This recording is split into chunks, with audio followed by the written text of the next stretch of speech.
Hello and welcome back to Pylon2Pylon podcast. My name is Brett Lammeyer. Alongside with me, I have Kevin Bruggeman today. Today we have a very fun, special episode planned for you. We're going to be doing our dream games for the 2023 season, followed up by 10 dark horse playoff teams. Yeah, it should be a good podcast here today. I think the dream games are going to be fun. I've always thought about games I wanted to go to. I think you see them on TV, and I'm like, damn, I want to be in that environment right now. So, also keep in mind our lists are completely biased. Definitely Ohio State and Notre Dame biased, as you'll see as we get into it. But without further ado here, we'll go straight into the dream games. Do you want to start at 10 or do you want to start at 1? We'll start at 10, build up the suspense a bit, make you listen. But at number 10, we got UCLA, USC. I would love to just watch this game, the Battle of LA at the Rose Bowl. I feel like these fans are just passionate about it. Like, this kind of like a very under the radar rivalry game. Like USC has been very good as of recently, but UCLA has just been kind of like eh. So like it hasn't been talked about a whole lot, but USC fans are very passionate. UCLA, sorry. Yeah. Their fans are very passionate.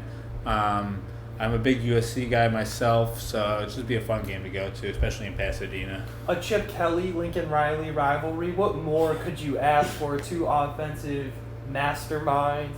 Going on to number 9, we got the Bedlam Bowl between Oklahoma and Oklahoma State. This year it will be in Stillwater, so Oklahoma State will be in it. Yeah, I mean, Oklahoma loves their football, so to see two Oklahoma teams go at it, that state is going to burn down in a weekend, but it'll be fun to watch, and to be in that environment and that crowd, like, those Oklahoma fans are sick. You know, both teams are kind of in this, like, transition era, it seems. You know, Yeah. Oklahoma State's moving away from Spencer Sanders, while Oklahoma is going to see year 2 with Dylan Gabriel this year, Brent Venables in his year 2. Hopefully, they'll clean it up this year, keep healthy, and this will be an absolute banger of a game. Yeah, I think both teams are really trying to find their footing, especially Oklahoma with the new coach and new quarterback of Oklahoma State. At number 8, we got the Bussin' Bowl. Shout out to Bussin' with the Boys. They are an inspiration to me for wanting to start a podcast. I love their podcast. That game is Nebraska-Michigan.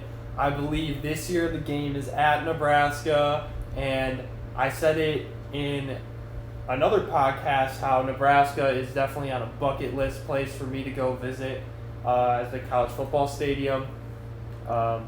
The new hiring of Matt Rule this year should make this game very, very hard-nosed football. Yeah, I know we've both said it on an earlier podcast, so if you're not familiar, go back and listen, but those Nebraska fans are nuts for a football team that really has not been that good recently. So to see Matt Rule come in and maybe hopefully bring that program up a little bit so his fans have actually some like success to be excited about, should be really cool, and especially in a rivalry with Michigan, who's been on the up and up recently. Hopefully that becomes a little bit more competitive, and we see that like old school rivalry really start to come to like fruition again. You know, yeah, it's a battle of the bus. Nothing better than that. At number 7, we got the Iron Bowl, Alabama, Auburn. You know, every year this game is producing fireworks. Yeah. Yeah, I feel like this is going to be a bit of a controversial pick for both of us as far as people listening to this. The Iron Bowl is definitely, when you see on social media, it's always top 3 rivalry games. But for me, it's just rough because I really don't have a dog in the fight at all. I'm not an Alabama fan, so my dog is definitely Auburn, but I'm not necessarily a huge Auburn fan either. And Auburn's kind of not good recently, so Alabama's really dominated, and it's just kind of lost its like excitement. I feel like, I don't know if you agree with me at all, but You know, the Auburn seems to be also another team that's going through a bit of a culture change. They just hired in a new coach, Hugh Freeze, so Auburn's going to be in a little bit of a transition stage here. And Alabama, there's question marks at quarterback. So I think other years this game might rank higher, but for this year, I think 7 is a good spot for them. And because I would still love to go see that game, obviously, but legendary. Yeah, as you said, we don't really got a dog in the fight, but it'll be fun. Yeah. I think we're at number 6, Kevin. All right, going on to number 6, iconic rivalry, the Red River rivalry. I mean, as we said, Oklahoma fans are nuts. If there's any more fans in college football that are more nuts than Oklahoma, it's Texas fans. My God, Texas fans are, you either love them or you hate them when it comes to football, whether it's college football or NFL. But it makes it fun to watch, especially when they're up against Oklahoma.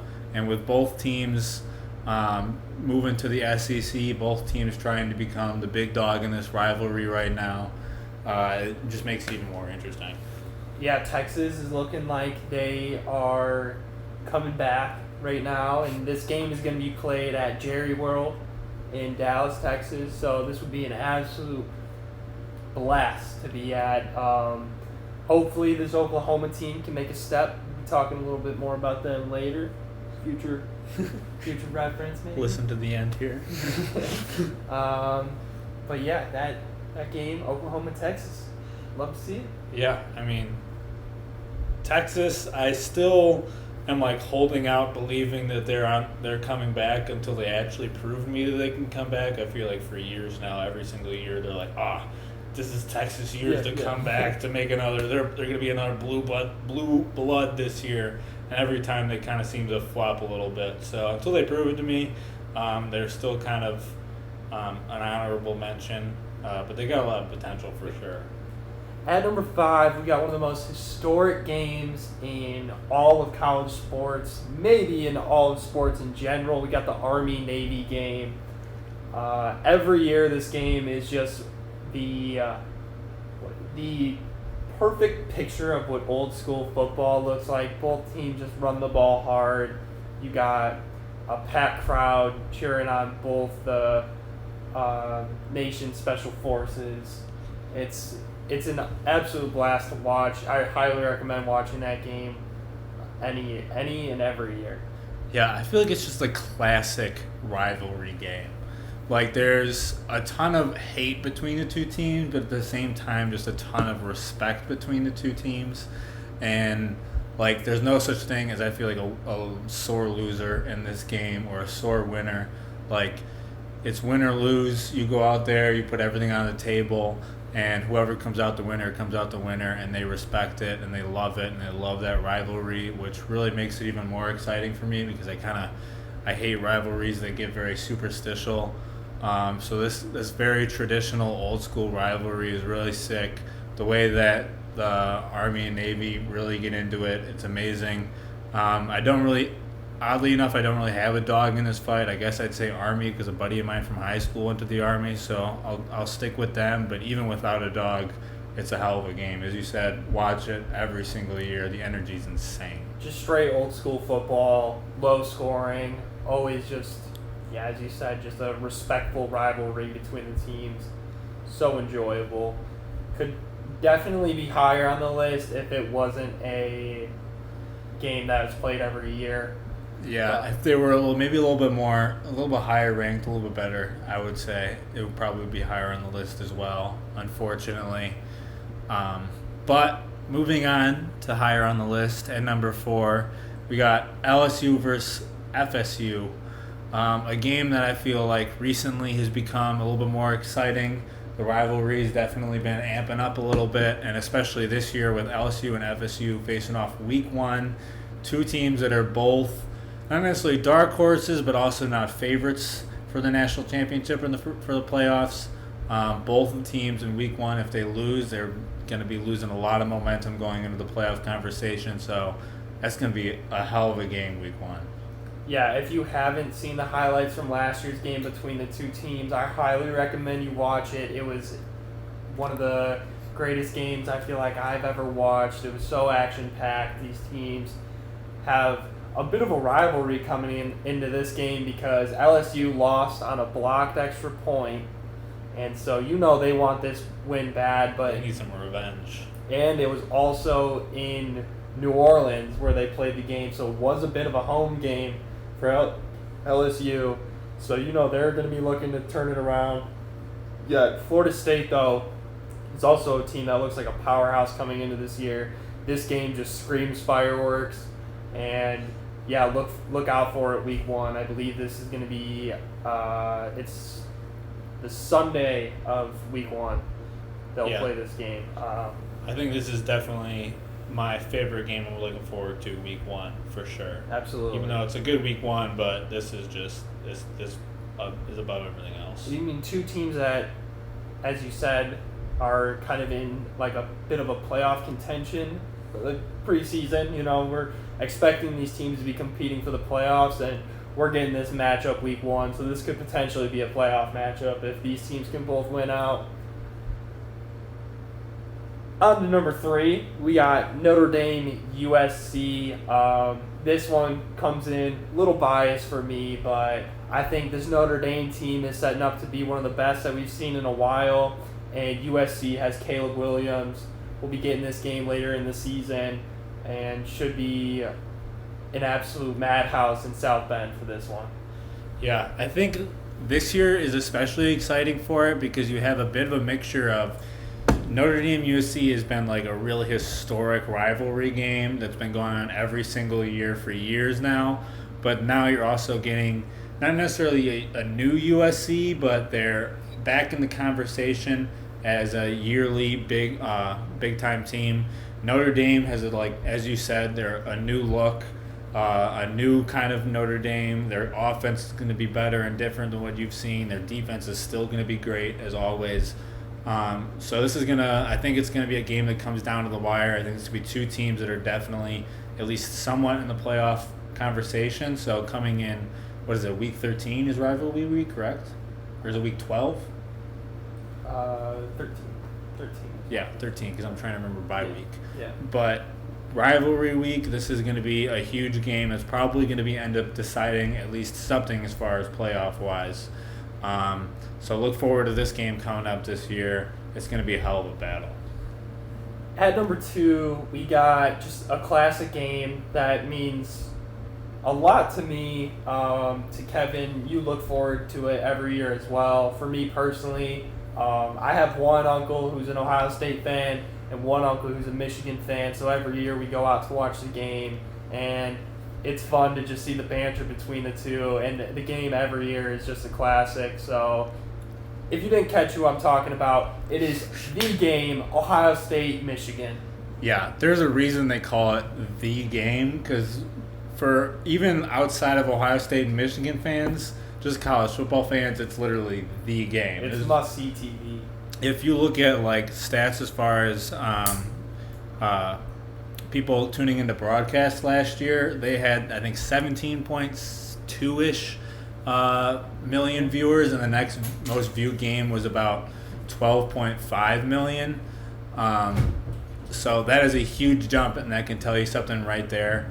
As an Ohio State fan, I can tell you how much I'm passionate about this, and I've told you this before, Brett, but I would rather go 1-13 in a season with that one win being Michigan than 14-1 with that one loss being Michigan. So it's a lot of hatred, similar to the Army-Navy. There is definitely a lot of respect, but probably a little bit more hatred than respect in this case. But that comes with the rivalry there. No one likes that team from up north in Ohio. Yeah, both teams every year are consistently going to be at the top of the Big Ten. So and especially this year, both these teams, this game is a big deciding factor for who's making it to the Big Ten championship and who could potentially get a playoff spot, because Ohio State did sneak in to the playoff last season with that loss to Michigan, as Michigan did go on to win the Big Ten championship and get in. So the loss was not as bad, but yeah. I'm really excited because I think, if I'm not correct, Big Ten already decided they're going to be getting rid of divisions. Yeah. Yeah, they are. I thought they're either talking about it or they decided they will. I think it's next year. Next year? Yeah. So you could possibly see 2 Ohio State-Michigan games being in rivalry week and then Big Ten championship. And a Big Ten championship between Ohio State and Michigan is going to be absolutely insane. Especially just It's a coming must fresh. watch. Especially coming fresh off a loss there too. Oh. You need to watch that game every single year. And at number 1, this is a personal one between me and Kevin and I. It's Ohio State at Notre Dame this year. Kevin's going to be in shambles once Ohio State gets upset in South Bend. Yeah, I mean, obviously this isn't going to be number 1 on a lot of people's lists. With Ohio State playing Notre Dame, my favorite team, Brett's favorite team, it's definitely going to be number 1 on our list. It'll be really interesting going into this game. I think Notre Dame played a hell of a game last year against Ohio State, played better than they expected, or better than a lot of people, I think, expected going into the game. And with an improved offense, it'll be really interesting, but it is also slightly later in the season this year. So we're going to see 2 slightly more well-formed teams going into it, which will be more exciting to see. And as you said, it's going to be in South Bend, which admittedly will be a challenge for Notre Dame.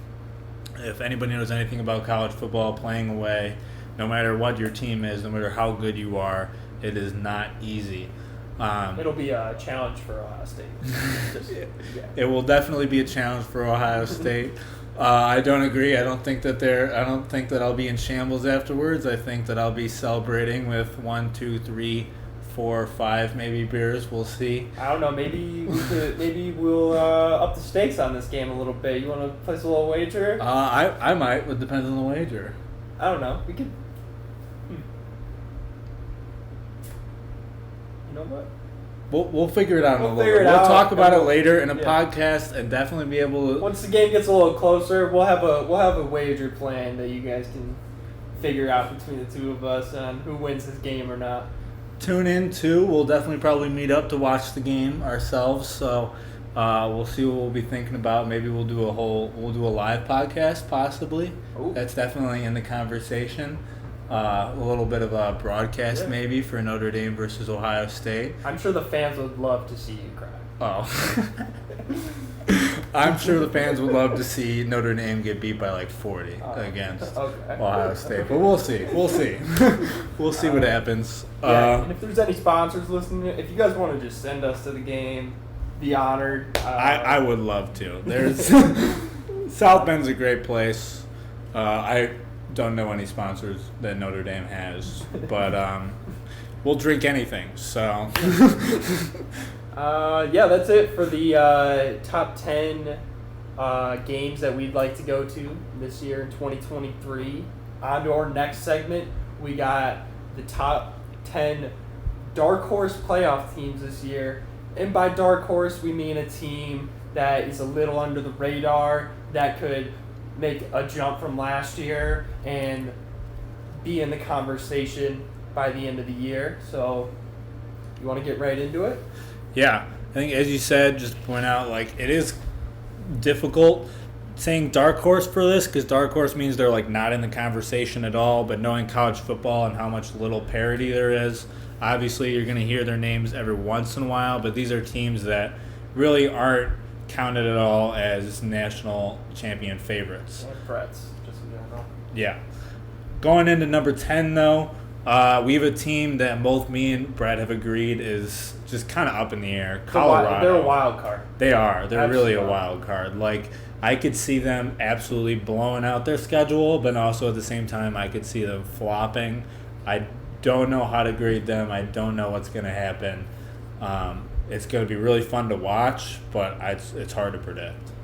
Yeah, Colorado this year, they got a tough non-conference schedule. First 2 weeks, they're up against TCU and Nebraska, both teams that are also looking to make some major strides this year. Again, TCU coming off their historic, magical season last year in Nebraska with their new hiring of Matt Rule. It's gonna be a tough start for Colorado, and then they have to go into a Pac-12 that's very top-heavy. So it's going to be a tough road there, but they did bring in a brand new roster with a lot of talent. So I don't want to write them off. I feel like a lot of people have, just because, the completely flipping a whole new roster usually doesn't work out too well. But if Coach Prime is who he thinks he is, we'd look like fools not to have him on this list at the end of the season. Right. You can't count him out. He's put a lot of good players into that roster.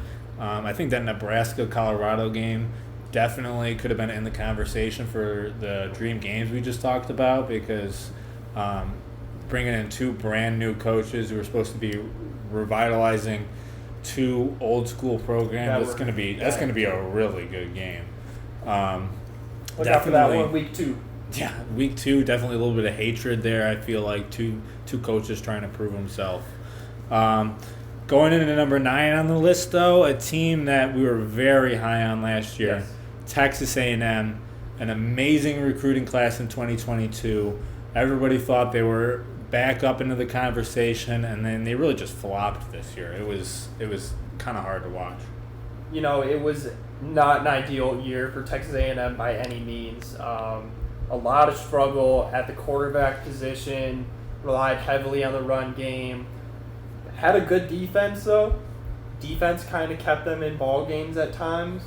But the hiring of Bobby Paterno at offensive coordinator should definitely help out the offense. But I feel like the main question kind of relies on who's going to replace their running back and which one of their quarterbacks. So they do have a deep quarterback room, but which one of them is going to step up and take this team to where it should be? Because when you have a recruiting class that's number 1, you should not be missing a bowl game. Oh, yeah. I mean, especially with the recruiting class that they had, like not only number 1, but like just overall rating for the recruiting class was really good. But as you said, like a deep quarterback room could be a curse or it could be a blessing. Like, that could mean that the competition is really going to make them rise to their best ability, but also it brings the curse of, are you going to pick the wrong quarterback? Are you not going to pick the guy? It's a lot of questions for A&M this year, but they definitely have a huge upside with that recruiting class that they had, and then growing and getting more opportunities and more experience playing on the field. Going into number 8 now. I'll let Brett introduce it because I know Brett's a big fan of this team. He knows you can never count this team out. So go ahead, Brett. You got this one. At number 8, we got the Ole Miss Rebels. They're returning 13 starters this year, mainly on offense. Last year, kind of a complete opposite situation of A&M. Their defense really dragged them down, but they just brought in a former Alabama defensive coordinator and a bunch of new defensive transfers. I think Ole Miss this year is definitely going to make a jump. They're not going to be a 5-win or 5-loss team like they were last year. I think you can definitely see them winning double-digit games, but playing in the SEC, you got to be perfect. So it's a question of whether or not this team can be perfect or not. I believe in Lane Kiffin. I think one of these years he's destined to get there. I think they got one of the best running backs in college football with Quinshon Judkins. They got another loaded QB room where they got Jackson Dart, who was a highly touted prospect coming into college, along with Spencer Sanders transferring in from Oklahoma State, who I am also very high on. So either direction they go with those guys, I'm going to be supporting this team this year, and I think that they could definitely, why not? Yeah, I feel like I've always liked Ole Miss, but starting this podcast, you've definitely gotten me more hyped about Ole Miss. I'm starting to kind of believe in the idea, the theory that Lane Kiffin should never be out of the top 25 in the preseason. Yep. He always just finds a way to win. Doing some research, looking at their schedule, looking at their recruiting, like, the man just finds a way. I have no clue how he does it, but that offense is great. Bringing in a former Alabama defensive coordinator never a bad idea. Never. Any coach coming out of Bama, never a bad idea. They're always phenomenal. Well, Bill O'Brien's. Well, all right, we got one exception, but it is Nick Saban teaching them. I'm sure if I coached at Nick Saban, I'd somehow become a great football coach, even though I should not be qualified for that. But they're going to be an interesting team to watch. As you said, SEC, really hard conference to compete in. That's why they're kind of farther back on the list here, and we have another SEC team coming up too. With the SEC, it's good because if you can, a one loss in the SEC is a hell of a lot better than one loss in any other conference. Yeah, I think there's a kind of a double-edged sword to that too, because the one loss in the SEC, as you said, is better than one loss in any other conference, but it means getting a one loss in the SEC is a hell of a lot harder than any other conference. Yes. Especially for Ole Miss, who's going to have to play Bama. And then it means if they beat Bama, they're probably going to have to play Georgia. Yeah. And then beating Bama and Georgia, I don't even know if I would put 50 cents on Ole Miss doing that this year. As much as you've convinced me Ole Miss, that's going to be really difficult. No, I can't blame you. Moving on to number 7 on our list, we got the South Carolina Gamecocks. South Carolina returning Spencer Rattler this year, who I do have some high hopes on going into his fourth season now. Yeah, his fourth season now. I believe his last season in college before he goes on to the NFL draft. This guy was a Heisman candidate before. We've talked about that on a past episode as well. They had 2 top 10 wins last year, and I think they're a team that could definitely be a threat to some of these high-powered SEC teams. Yeah, I think we forget that Rattler at one point had the starting job over Caleb Williams. Yeah. And I think we forget that because he kind of had a bit of a transition point into South Carolina. There were definitely some maturity things he had to get through. There were definitely some learning new systems and everything. But if I'm not mistaken, he had 400 plus yards in almost, I think, both of those games against Clemson and Tennessee to end the season last year. And if he can continue numbers like that and the throws that he was making in that game, it's going to be insane to watch. He said he's definitely going to put himself in the Heisman watch this year. It's probably going to be his last year, so he's going to be balling out to as much as he can. It'll be really exciting to see. They are in the SEC, as we just talked about. It's going to be a really rough path for them, but if they find a way to win games, they'll for sure be in the conversation, 100%. Yeah. I'm a big fan of their coach, Spencer Beamer. I think he's going to be in talks of Coach of the Year potentially as well. I liked what he did with the program last year. You can kind of see that South Carolina program was revised. Those games versus Tennessee and Clemson were also just 2 masterpieces by South Carolina. They played so well in those games, and their game plan in those games, I feel like, were just spot on. Tennessee and Clemson could not find any answer to what was going on. Yeah, and that's why they deserve that 7th ranking above all the other SEC teams on this list. Going on to number 6, which is South Carolina's Week 1 opponent, North Carolina. That's another game that could have been put in that top 10 list between South Carolina and North Carolina, but we just felt that wasn't even the best Week 1 game there was with LSU and Florida State. But this game, very close second. North Carolina this year is returning 14 out of 22 of their starters, coming off a very solid season last year. What was their record? We just looked it up. I want to say they had 4 losses last year. Yeah. They lost to Oregon, Notre Dame. No, those 2 for sure. Let me look it up again here. Last year they were 9-5. They had that App State win that was pretty good. Lost to Notre Dame. Losses to Georgia Tech, NC State, Clemson in the ACC Championship, and then Oregon and that San Diego County Credit Union Holiday Bowl. So, yeah, a bit of a rough end of the year for North Carolina. Their defense definitely needs to make a jump this year if they want to be competing. You know, we have them as a possible playoff team, but it really depends on if their defense can hold up, because we know Drake May, we talked about him as a Heisman candidate as well. He's going to keep their offense in games. So it kind of just comes down to whether or not this defense is going to be able to hold up.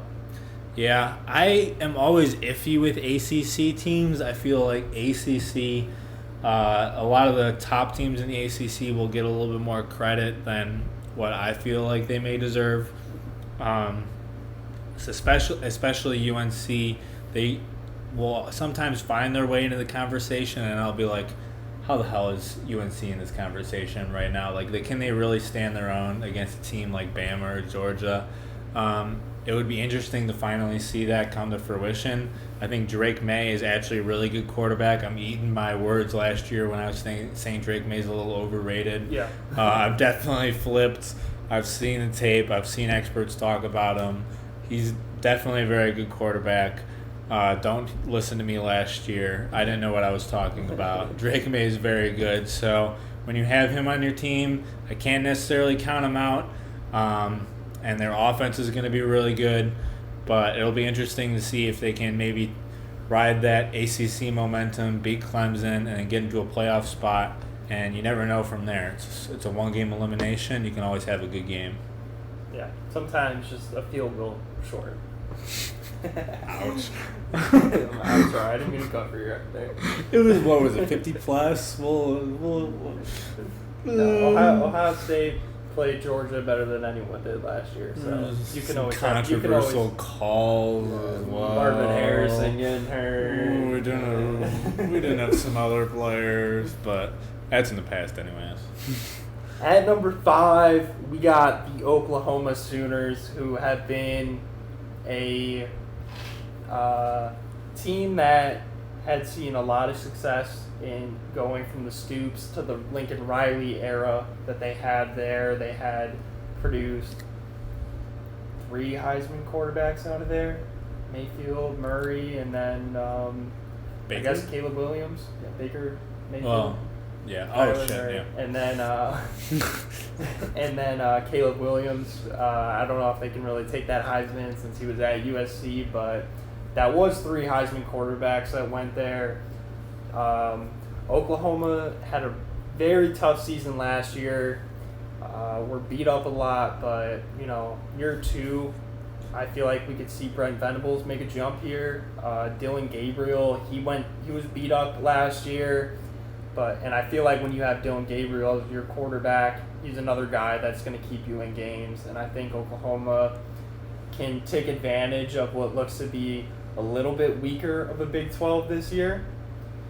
And with just a couple of nice wins, maybe beating Texas, maybe beating or winning at Oklahoma State, we could see this Oklahoma team make a jump. Yeah. Oklahoma, it was a year last year where they lost quite a few one-score games. They did have a top 10 recruiting class the past couple of years, especially with a top 10 recruiting class with a new coach. You can maybe kind of see them finally start to get their rhythm in year 2 with those players progressing, with that coach progressing. But it is going to be rough because Texas is looking really good this year. At least the rest of the Big 12 is looking kind of iffy, as you said. We'll see if they're able to flip those one-score games to being one-score wins this time. I think if they're able to do that, they'll definitely be in the playoff conversation. And especially if they're able to beat Texas, they'll for sure be in the playoff conversation. I think they're a team that's definitely on the up right now. In the next few years, they'll definitely be back to the position they were with Lincoln Riley. I don't know if it'll be this year. The potential is there, but it's a big if. Yeah. Couldn't have said it better myself there. Oklahoma this year is going to need to make a jump, and as you said, those one-score games.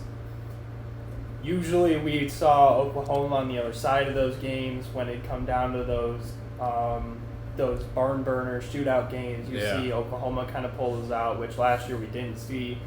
But I do kind of like the Venables philosophy coming into coaching. I read an article from The Athletic recently that was talking about how he wants guys who are all into the program, and that, I think that's a guy I can get behind. So, yeah, I think we'll see Oklahoma definitely improve from last year, and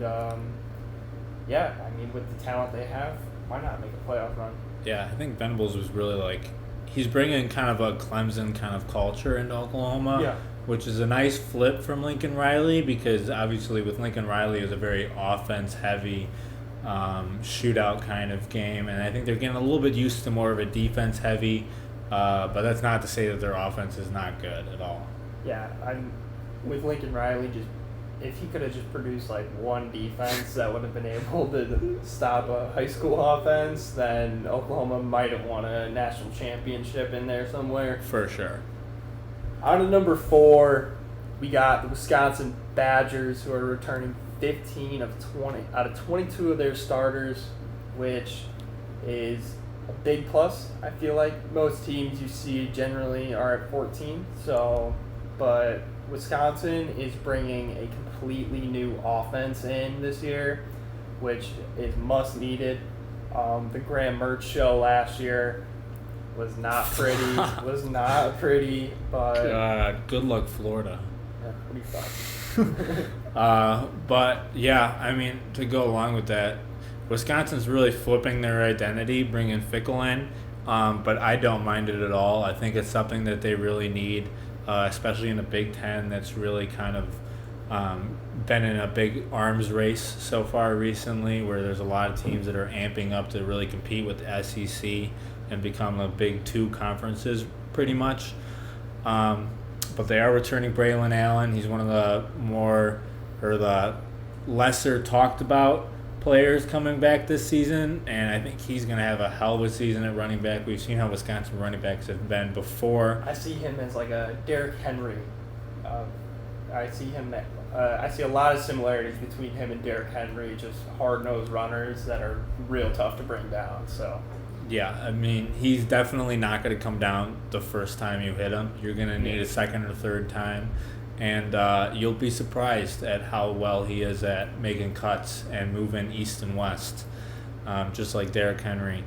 So it'll be really interesting to see. Will be interesting to see that new look offense with Wisconsin. I don't know if they'll make the direct big step to becoming a playoff contention team with as strong as the Big Ten East is this year with Ohio State, Michigan, and Penn State.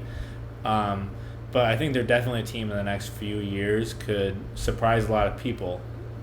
Yeah, definitely. And that's why they deserve the spot at the list, is that any year they could make this jump. And I do like their quarterback transfer. They brought in Tanner Mordecai as well. Oh, yeah, Tanner Mordecai is gonna surprise a lot of people, I think. Go ahead with this next one, though, Brad. This one's all you. At number 3, I call him a dark horse. I feel like this team kind of slept on right now. Ever since they lost Brian Kelly, the Marcus Freeman era has come. So Notre Dame is at 3. The tough things about Notre Dame, losing their offensive coordinator, Tommy Rees, to Alabama, obviously not ideal. But they are bringing in Sam Hartman, who was an absolute gamer at Wake Forest, brought that program, it seemed like, up from the depths, took them to the top of the ACC, had them competing a lot last year, and I think if they can just get past this tough schedule that they got coming up, I feel like Notre Dame could definitely just sneak into that playoff again. Yeah, I mean, you said it best here. I think Notre Dame, it's interesting for me to put them on a dark horse list, because I feel like they're usually in the preseason conversation.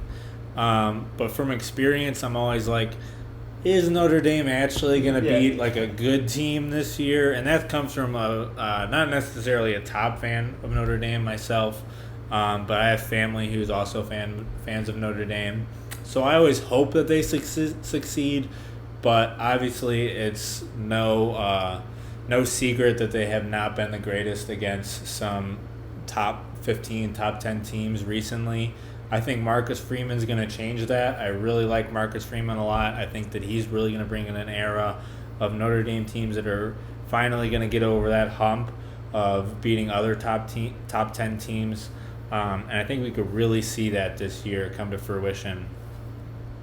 Marcus Freeman is bringing in, as you said, new offense that I think adding an actually competent quarterback to Notre Dame is going to make a much bigger difference than people realize.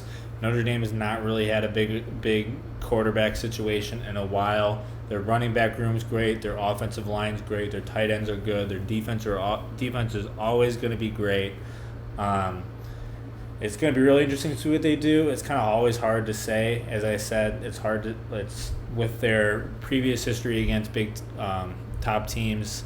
It's hard to say that they're going to pull it off this year. They're similar to Texas, where it's like, oh yeah, it's going to be their year. Notre Dame's going off this year, and they always seem to flop.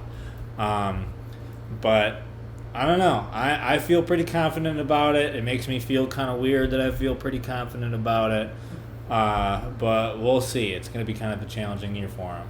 Yeah, they got 3 games on their schedule that are going to be – they're going to need to win 2 of these. They've got Ohio State at home, USC at home, and then they're at Clemson. Those are kind of their 3 toughest games that are going to say a lot on whether or not they can be contenders in this playoff race. Obviously, any team should win at home.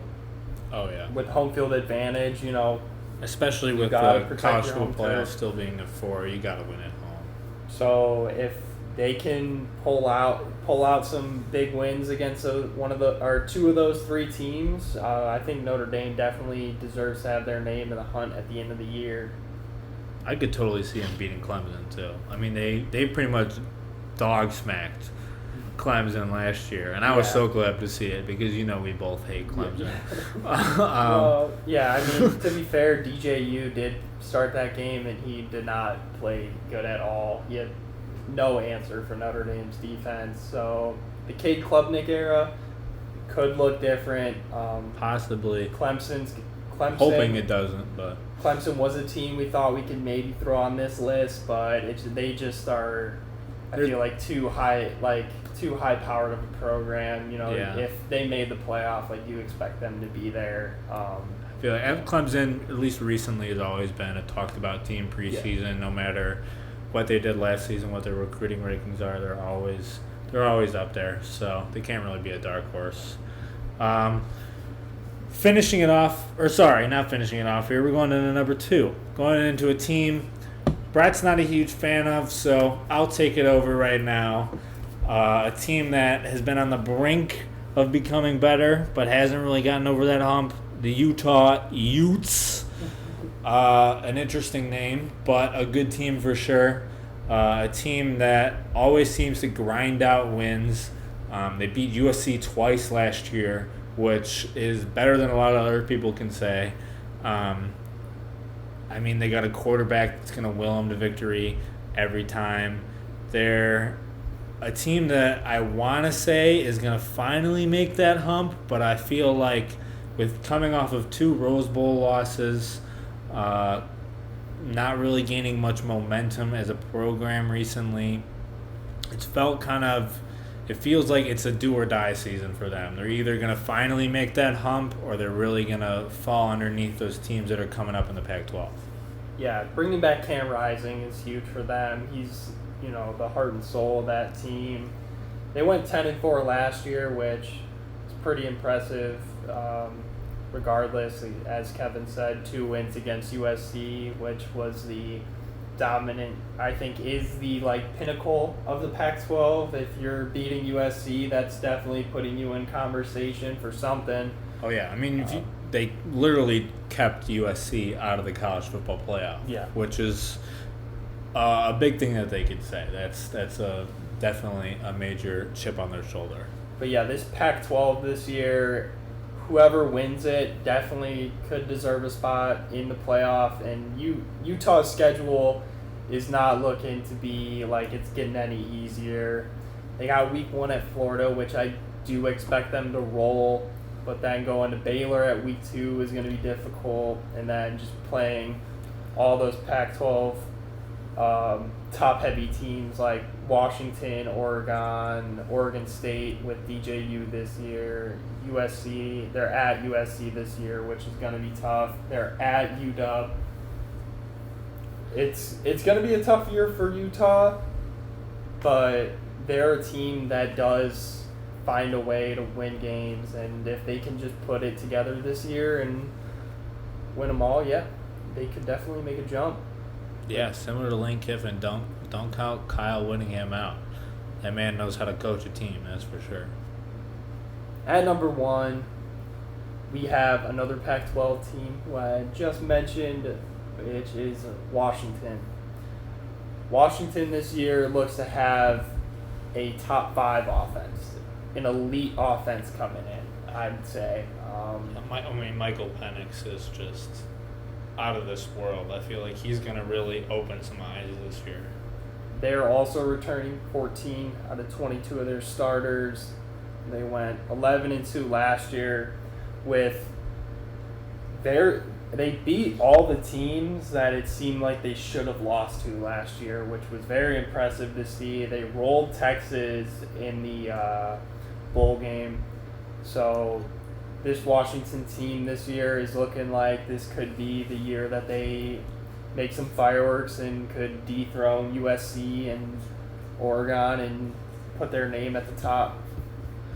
Yeah, as you said, I feel like they beat every team they needed to last year, but at the same time, if I'm not mistaken, they also lost to, what was it? Arizona, yeah, it was Arizona State and UCLA, which UCLA had a pretty decent team last year, but it's really shocking to see a team lose to those two teams, but also beat Oregon and Texas. It'll be interesting to see how they come into this season. Michael Penix Jr. is a hell of a quarterback, as I've already said.